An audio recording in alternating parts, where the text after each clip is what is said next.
Hello class.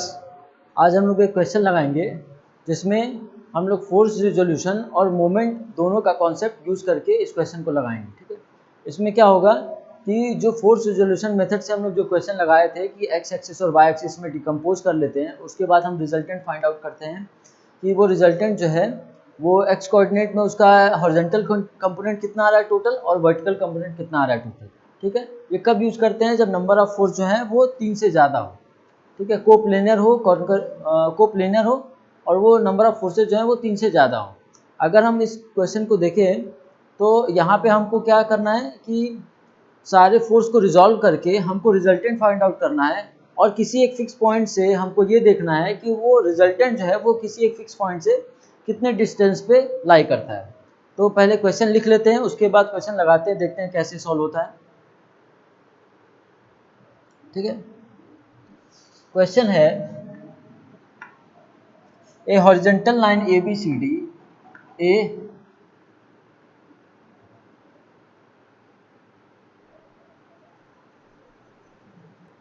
Question है a horizontal line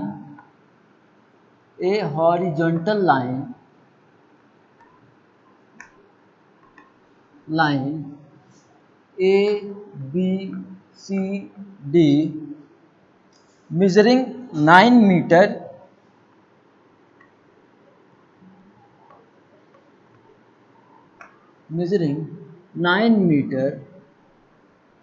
is acted upon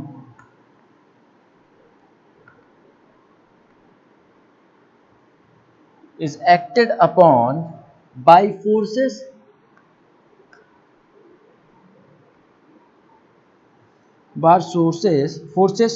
of magnitude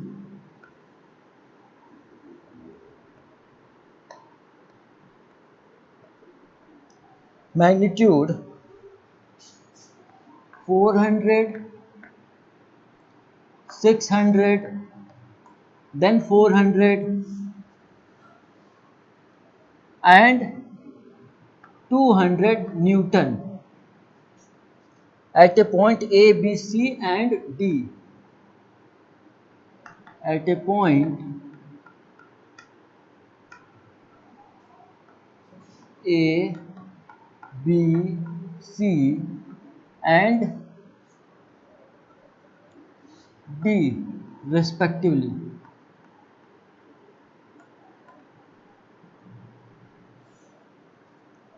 With downward direction. With downward direction.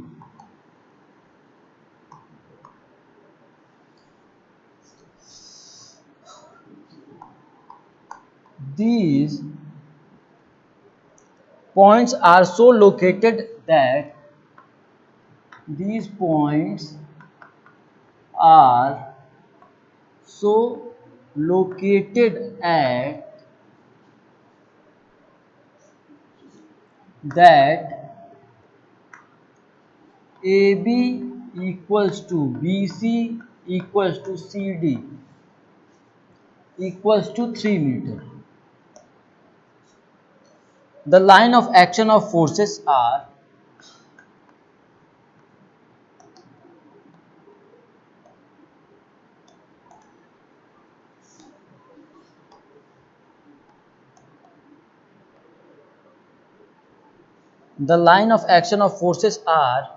inclined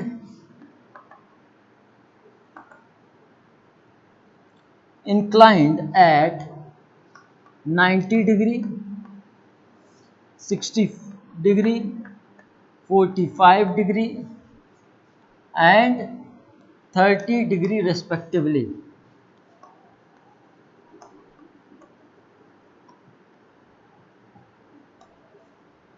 ठीक है, with AB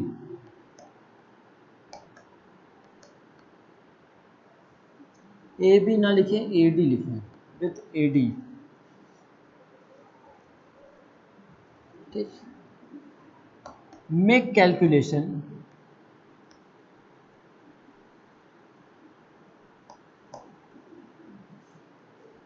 for the magnitude for the magnitude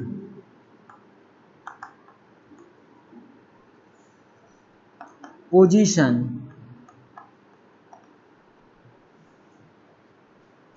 and direction of the resultant.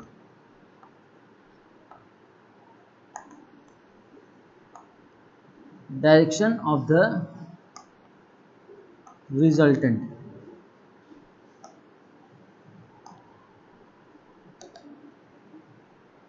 ठीक है, ये question है। ठीक है, इस क्वेश्चन को सॉल्व करना है। पहले क्वेश्चन को समझ लेते हैं, फिर देखते हैं कि क्वेश्चन किस तरीके से सॉल्व होगा। ठीक है, एक हॉरिजॉन्टल लाइन है, जिसको क्या कहा गया है, ए बी सी डी एक हॉरिजॉन्टल लाइन है। ठीक है, उसका टोटल लेंथ जो है वो 9 मीटर का है। जो A B C D length है वो 9 मीटर का है। ठीक, एक्टेड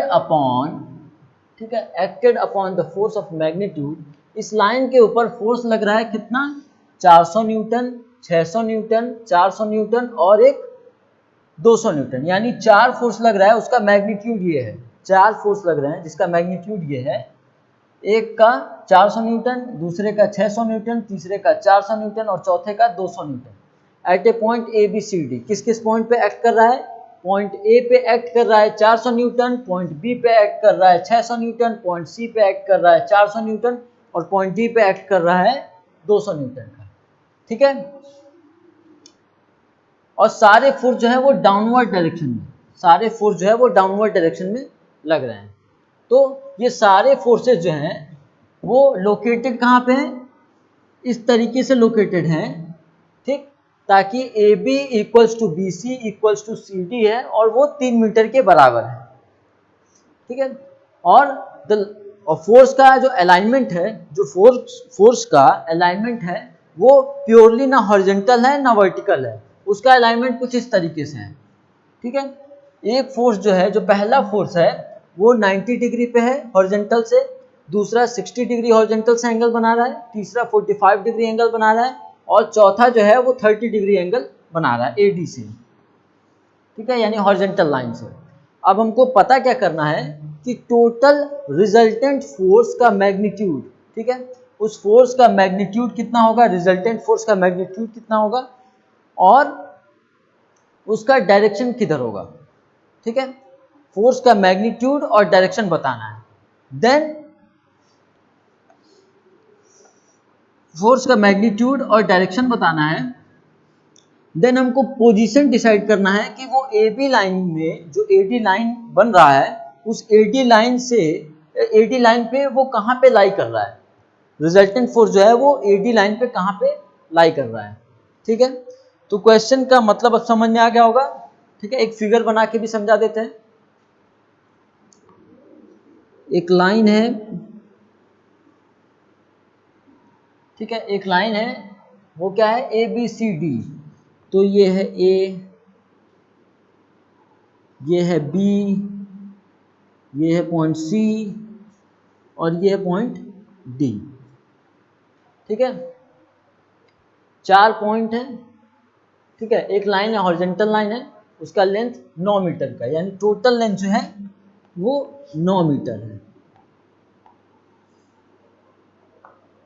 ठीक, फोर्स लग रहा है मैग्नीट्यूड का 400, 600, 400, 200 at A B C D. ठीक है, सारे पॉइंट पे फोर्स लग रहा है। ए पे कितना लग रहा है, वो लग रहा है 400 न्यूटन, बी पे कितना लग रहा है 600 न्यूटन,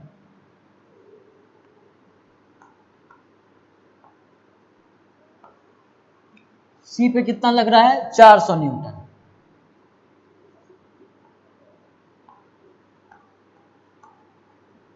ठीक है, और डी पे कितना लग रहा है 200 न्यूटन।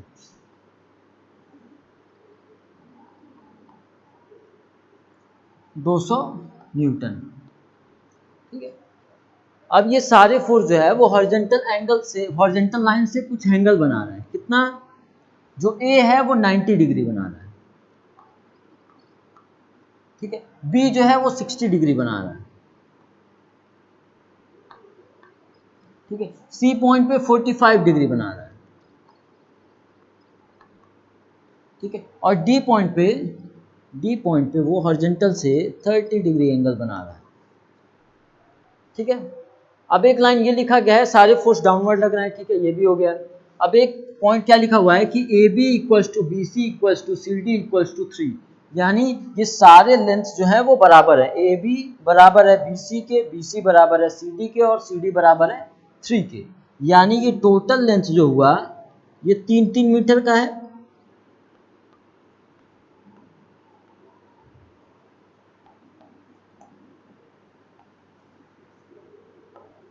ठीक है, ये 3-3 मीटर का है। अब हमको क्या जानना है कि सारे फोर्स का जो है वो रिजल्टेंट कितना होगा। रिजल्टेंट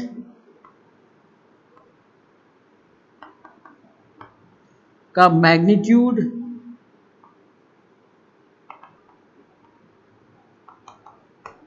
डायरेक्शन और पोजीशन। ठीक है, जो रिजल्टेंट फोर्स आएगा उसका हमको क्या क्या जानना है, पोजीशन, डायरेक्शन और मैग्नीट्यूड। ठीक है, तो ये क्वेश्चन समझ में आ गया, तो सॉल्यूशन स्टार्ट करते हैं। इसको नोट करना हो नोट कर लो।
ठीक है,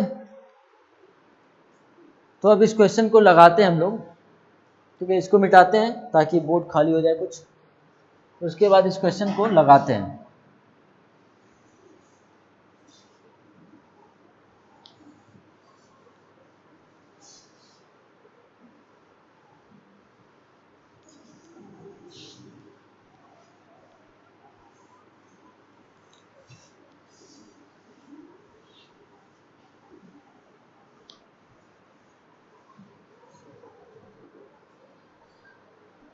ठीक है, क्वेश्चन का फिगर एक यहाँ हम बना देते हैं।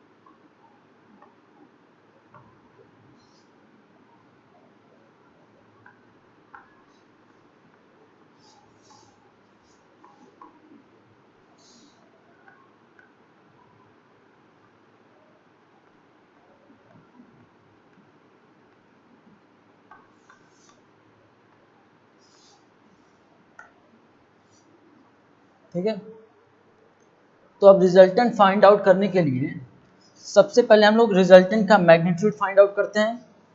ठीक है, तो रिजल्टेंट का मैग्नीट्यूड फाइंड आउट करने के लिए इसको दो कंपोनेंट में ब्रेक करें, एक हॉरिजॉन्टल एक्सिस के अलोंग और एक वर्टिकल एक्सिस के अलोंग। ठीक है, एक हॉरिजॉन्टल फोर्स, एक वर्टिकल फोर्स। तो इसको हम ब्रेक करते हैं सबसे पहले हॉरिजॉन्टल फोर्स में। तो समेशन ऑफ एफ एक्स बताता है कि सारे हम हॉरिजॉन्टल कंपोनेंट को ऐड कर रहे हैं। तो क्या होगा, अच्छा फोर्स कितना है, ये 400 न्यूटन है, ये 600 न्यूटन है, ये 400 न्यूटन है और ये 200 न्यूटन है। ठीक है, तो सारे कंपोनेंट को ऐड करें तो ये आया सबसे पहला force 400 cos 90 plus 600 cos 60 plus 400 cos 45 plus last force 200 cos 30 ये सारे कंपोनेंट को ऐड करेंगे तो हमको मिल जाएगा क्या, वर्टिकल हॉरिजॉन्टल कंपोनेंट के फोर्स का समेशन। ठीक है, तो ये टर्म जीरो हो जाएगा क्योंकि ये cos 90 जीरो होता है, cos 90 degree equals to zero. ठीक है, तो ये टर्म जीरो हो जाएगा, 0 प्लस 600 cos 60 300। ठीक है, क्यों, क्योंकि cos 60 का वैल्यू जो है, cos 60 का वैल्यू जो है वो 1/2 है। फिर नेक्स्ट 400 cos 45, ये आया 282.85। ठीक है, cos 45 का वैल्यू 1/√2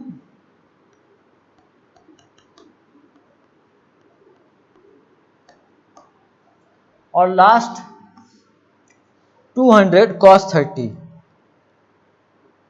यह आया 173.21। cos 30 का वैल्यू क्या होता है, √3/2। ठीक है, इन सबको ऐड कर लें तो हमको क्या मिल जाएगा, सारे फोर्स वर्टिकल हॉरिजॉन्टल फोर्स का समेशन, हॉरिजॉन्टल कंपोनेंट का समेशन। तो क्या हुआ, 600 cos 60 plus 400 cos 45 plus 200 cos 30, ये आया 756.05 न्यूटन। ठीक है, ये आया 756.05 न्यूटन।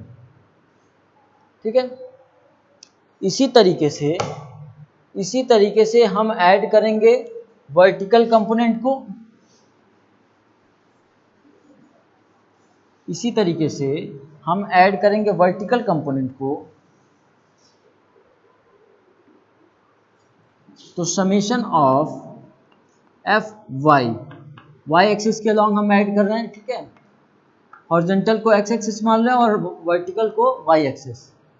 ठीक है, तो इसका समेशन क्या होगा, 400 cos 90 नहीं sin 90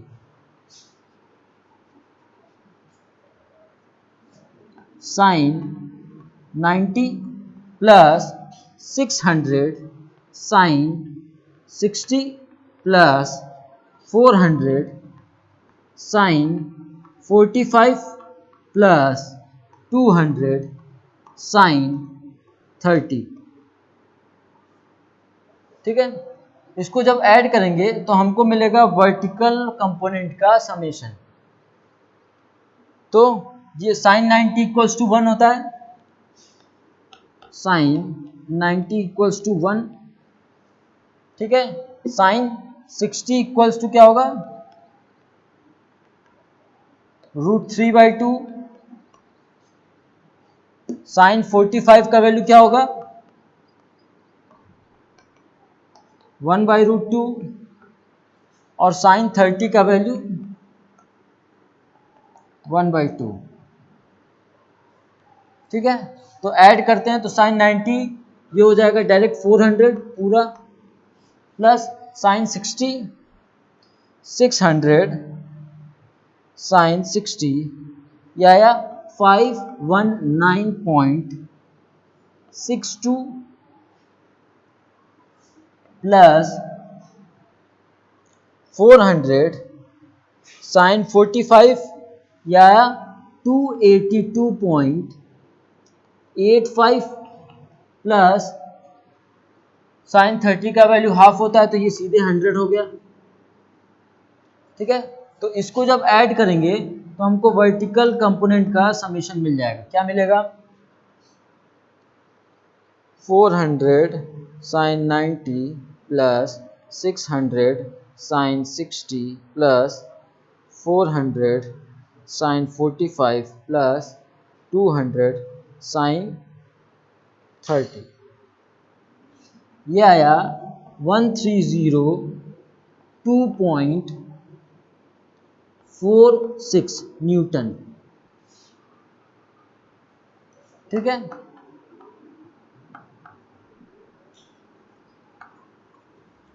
ये हॉरिजॉन्टल कंपोनेंट का समेशन है और ये वर्टिकल कंपोनेंट का समेशन है। ठीक है, इसको नोट कर लो, फिर आगे सॉल्व करते हैं।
ठीक है, ये तो हो गया हॉरिजॉन्टल एक्स एक्सिस और ये हो गया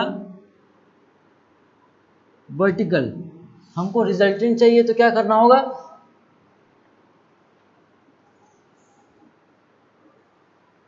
रिजल्टेंट चाहिए होगा तो क्या करना होगा?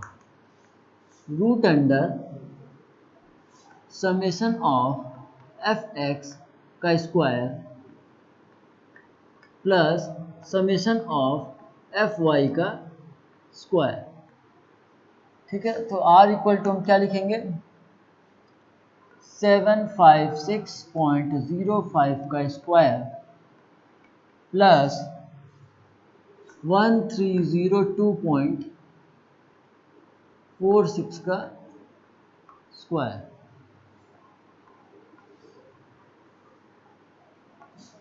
तो R इक्वल टू क्या आएगा?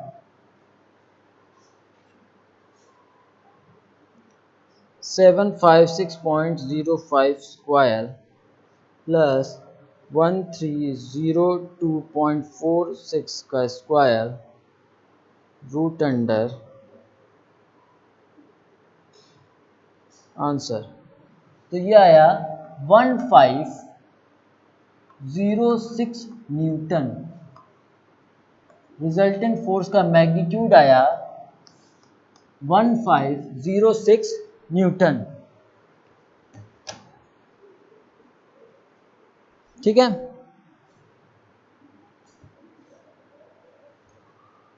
अब हमको ये पता करना है कि ये फोर्स का डायरेक्शन किधर है। ठीक है, इस फोर्स का डायरेक्शन किधर है और अलोंग द लाइन ये ए पॉइंट से ये रिजल्टेंट फोर्स कहाँ लग रहा है, कितने डिस्टेंस पे इस line A B C D के लाइन में हम ये पता करना है कि रिजल्टेंट फोर्स जो है वो कितने डिस्टेंस पे लग रहा है या किस पॉइंट पे लग रहा है। ठीक है, तो पहले डायरेक्शन पता कर लेते हैं, फिर उसके बाद पता करेंगे पोजीशन। ठीक है,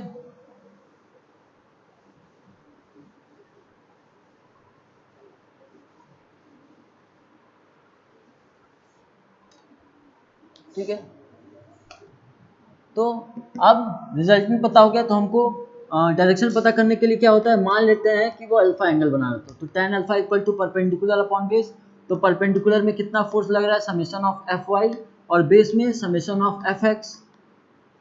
ठीक है, तो समेशन ऑफ एफ वाई क्या है, 1302.46 डिवाइडेड बाई हॉरिजॉन्टल 756.05। ठीक है, तो alpha equal to tan alpha equals to क्या होगा,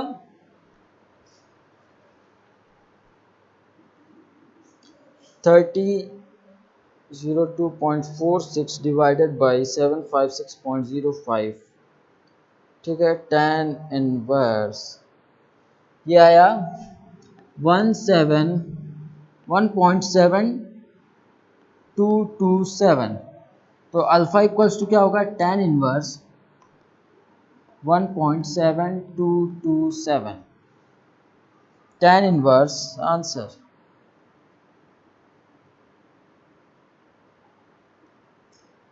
three 02.46 divided by 756.05, tan inverse answer ये आया अल्फा इक्वल टू 59.8657। इसको हम लिख सकते हैं 60 डिग्री।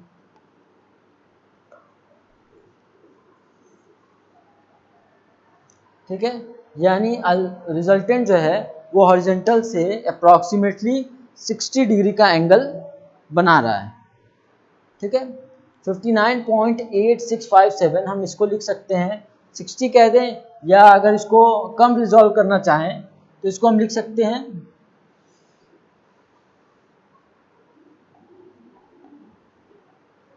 ठीक है, यानी जो रिजल्टेंट फोर्स है वो कितना है 1506 न्यूटन, और उसका एंगल है 59.86।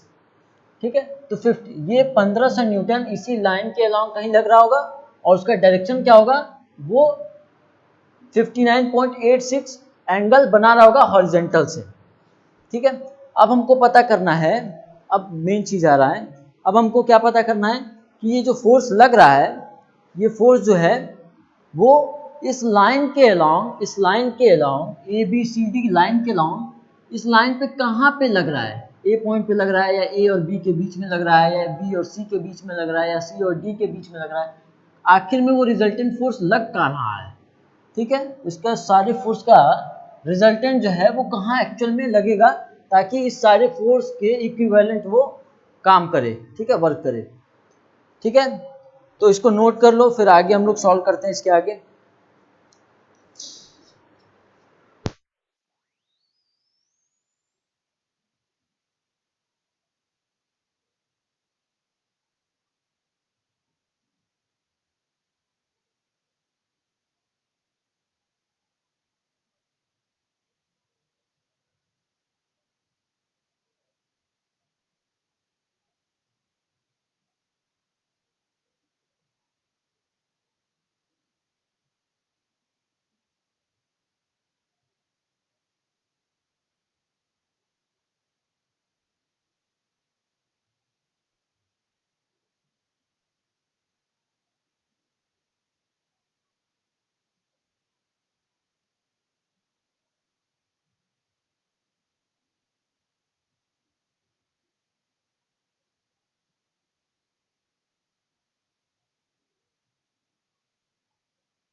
ठीक है,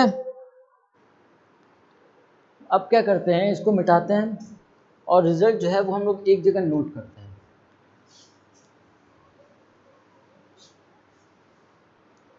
सारे का रिजल्ट जो है वो हम एक जगह नोट करते हैं। इसका समीशन ऑफ एफ एक्स आया है क्या 756.05 newton. Summation of F Y आया है क्या 1302.46 न्यूटन। ठीक है, रिजल्टेंट फोर्स क्या आया है 1506 न्यूटन। ठीक है, और रिजल्टेंट का डायरेक्शन क्या आया है वो है अल्फा इक्वल्स टू 59.87 डिग्री।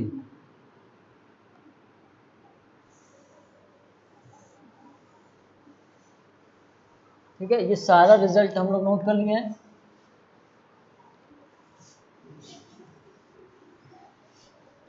अब इसके आगे हम मोमेंट इक्वेशन लिखेंगे और बताएंगे कि वो फोर्स जो है वो एक्चुअल में कहाँ लग रहा है, एक्चुअल में रिजल्टेंट फोर्स जो है वो कहाँ लग रहा है या कहाँ लगेगा। ठीक है, तो हमको इसमें क्या करना है, ठीक है, हमको इसमें क्या करना है कि वर्टिकल कंपोनेंट को लेना है। ठीक है, अगर हम कहें कि वर्टिकल कंपोनेंट लग रहा है 1302.46 न्यूटन। ठीक है, तो हम ए पॉइंट से कहीं से ले रहे हैं। ठीक है, हम मान लेते हैं कि ये जो वर्टिकल कंपोनेंट है वो ए से एक्स डिस्टेंस पे लग रहा है। ठीक है, ठीक है, और हम सारे वर्टिकल कंपोनेंट का समेशन इनटू एक्स कर देंगे तो ये एक मोमेंट मिल जाएगा। इक्वल टू क्या करेंगे, सारे फोर्स का वर्टिकल कंपोनेंट का इंडिविजुअल वर्टिकल कंपोनेंट को हम मोमेंट में लिखेंगे और इक्वेट करेंगे। जब इक्वेट करेंगे तब हमको पता चलेगा कि एक्स का वैल्यू क्या है। इक्वेशन लिखते हैं, जल्दी क्लियर होगा। मान लेते हैं कि ये जो वर्टिकल कंपोनेंट है, अगर हॉरिजॉन्टल कंपोनेंट लेते क्या होता, तो वो अलोंग द लाइन फोर्स लगता, हम मोमेंट नहीं लिख सकते थे, मोमेंट इक्वेशन नहीं लिख सकते थे। सारे फोर्स का या इसका अगर हम इसको अगर यूज करते तो सारे कंपोनेंट को हम लोग हॉरिजॉन्टल में मोमेंट लिखते, तो जो परपेंडिकुलर डिस्टेंस होता है वो जीरो होता।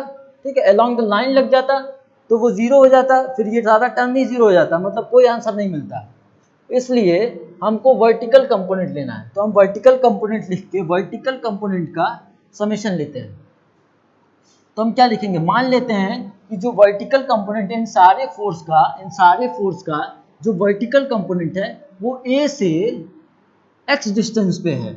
ठीक है, सारे फोर्स का जो वर्टिकल कंपोनेंट है वो ए से एक्स डिस्टेंस पे लाई कर रहा है। तो हम मोमेंट अबाउट ए लिख रहे हैं। ठीक है, मोमेंट अबाउट ए लिख रहे हैं। ठीक है, वो जीरो होना चाहिए, मोमेंट अबाउट ए लिख रहे हैं वो जीरो होना चाहिए। तो दोनों को इक्वेट करेंगे तो आंसर हमको मिलेगा, क्या होगा 1302.46 इंटू एक्स। ये हो गया सारे फोर्स का वर्टिकल कंपोनेंट का समेशन। ठीक है, वर्टिकल कंपोनेंट का मोमेंट।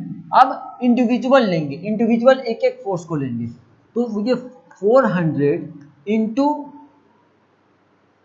400 साइन 90 इंटू जीरो मतलब कि अगर ए पॉइंट से हम फोर्स को ले रहे हैं तो ए पॉइंट पे लगने वाला फोर्स परपेंडिकुलर डिस्टेंस जीरो ही होगा। अगर ए पॉइंट से मोमेंट ले रहे हैं और ए पॉइंट पे ही फोर्स लग रहा है तो ए और जो फोर्स है उन दोनों के बीच का डिस्टेंस जीरो होगा, प्लस 600 साइन 60 इंटू 3, यानी ए से इसका डिस्टेंस, इस फोर्स का डिस्टेंस 3 है, वर्टिकल कंपोनेंट इंटू ए पॉइंट से उसका डिस्टेंस, प्लस 400 साइन 45 इंटू 6, यानी वर्टिकल कंपोनेंट इंटू ए से सी का distance, plus 200 sine 30 degree into 9, यानी वर्टिकल कंपोनेंट इस 200 न्यूटन का वर्टिकल कंपोनेंट इनटू ए से डी का परपेंडिकुलर डिस्टेंस। ठीक है, समझ में आ रहा है? एक बार फिर से एक्सप्लेन करते हैं। सारे वर्टिकल कंपोनेंट का समेशन, सारे वर्टिकल कंपोनेंट का समेशन, और हम मान लिए हैं कि ये वर्टिकल कंपोनेंट जो है वो ए से एक्स डिस्टेंस पे लग रहा है, ए से एक्स डिस्टेंस पे लग रहा है, इक्वल टू, अब इंडिविजुअल सारे वर्टिकल फोर्स को 400 साइन 90, ये वर्टिकल कंपोनेंट हो गया इसका, इंटू ए से इस फोर्स का डिस्टेंस 0। फिर next term 600 sine 60 vertical component, और ए से बी का डिस्टेंस 3। ठीक, फिर तीसरा 400 साइन 45 इंटू ए से सी का डिस्टेंस 400 साइन 45, ये बता दिया vertical component, into sine into 6 यानी ए से सी का डिस्टेंस। फिर next 200 sine 30, 200 sine 30 vertical component into A से डी का डिस्टेंस 9। समझ में आया?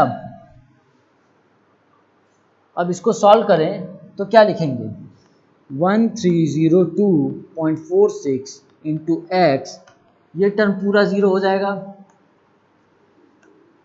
ठीक है, ये टर्म पूरा जीरो हो जाएगा, तो इसको जीरो ही लिख देते हैं सीधे।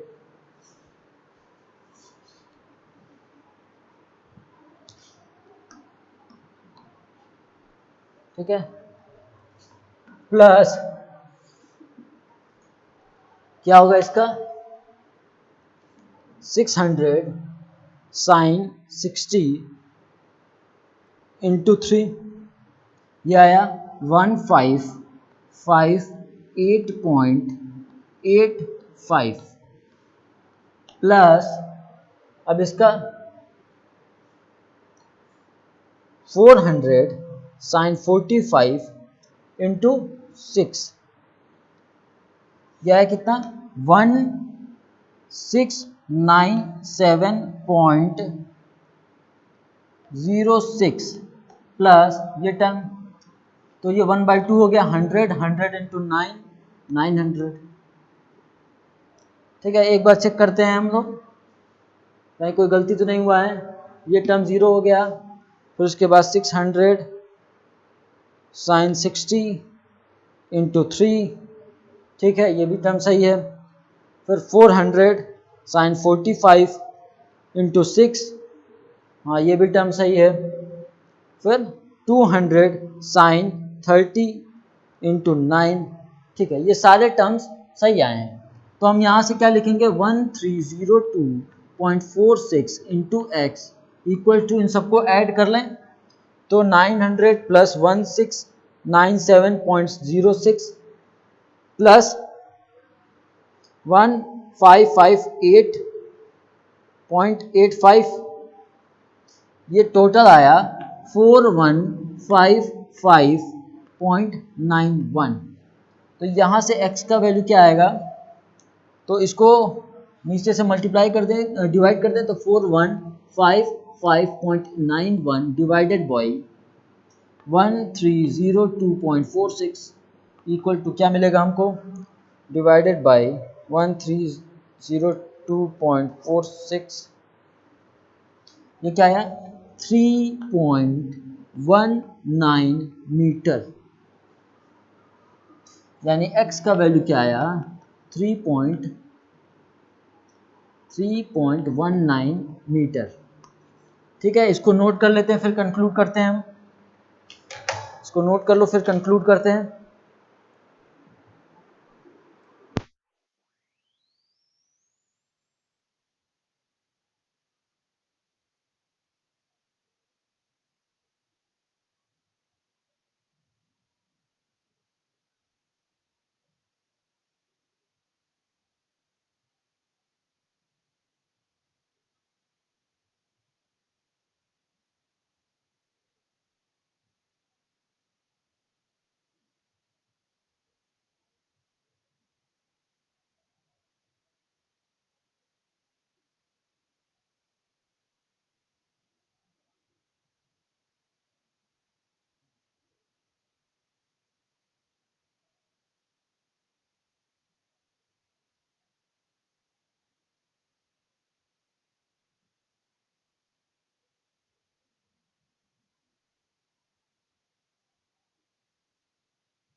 चलो इसको ख़त्म करते हैं। ठीक है, आवाज़ आ रहा है सबको? ठीक है, अब जब हमको x पता चल गया, यानी ये जो है ए पॉइंट से 3.1 मीटर डिस्टेंस पे रिजल्टेंट फोर्स लग रहा है, और कितना एंगल बना रहा है वो 59.87। ठीक है, तो अगर फिगर के माध्यम से, अगर फिगर से हम एक्सप्लेन करें तो हम बता रहे हैं कि ये ए पॉइंट हो गया, ये डी पॉइंट हो गया, और जो रिजल्टेंट फोर्स है वो कुछ यहां लग रहा है, कितना 1506 न्यूटन। ठीक है, कितना एंगल बना रहा है, कितना एंगल बना रहा है 59.87 डिग्री। ठीक है, और ए से ये कितने डिस्टेंस पे लगा हुआ है, वो है 3.19 मीटर। ठीक है, तो ये इस क्वेश्चन का कंक्लूजन है कि जितने भी, इसको मिटा दें या रहने देते हैं। ठीक है, इसको हम स्टडी कर रहे हैं, इसको अगर देखें तो ये पूरा फोर्स सिस्टम को अगर स्टडी कर रहे हैं तो हमको ये वैल्यू मिल रहा है,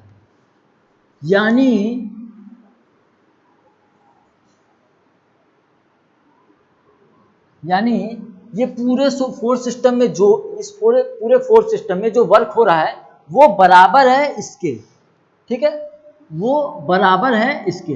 अगर इस फोर्स सिस्टम में 4 फोर्स लगे हुए हैं, चारों अलग अलग एंगल पे हैं, चारों का डिस्टेंस जो है वो एक पॉइंट से ए पॉइंट से अलग अलग है, तो इस पूरे फोर्स सिस्टम की वजह से जो वर्क हो रहा है, जो फोर्स लग रहा है सिस्टम पे, वो बराबर होगा इसके।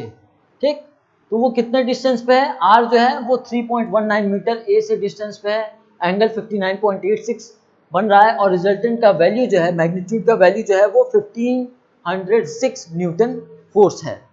ठीक है, यानी अगर हम कहें ये फोर्स सिस्टम बराबर है ये फोर्स सिस्टम के, तो कोई भी गलत स्टेटमेंट नहीं है। ठीक है, तो इसका रिजल्टेंट हमको मिल गया। ठीक है, तो इस तरीके से मोमेंट का यूज़ भी कहीं कहीं हो जाता है, कहीं कहीं हम लोग मोमेंट इक्वेशन भी लिखते हैं। अभी इस क्लास में फ़िलहाल इतना ही। नेक्स्ट क्लास में हम इसके आगे फर्दर देखेंगे कि और किस तरीके के क्वेश्चन हम लोग सॉल्व कर सकते हैं, या और किस तरीके के क्वेश्चन जो हैं वो एग्ज़ाम में आते हैं। ठीक है, तो अभी इस क्लास के लिए इतना ही। Thank you.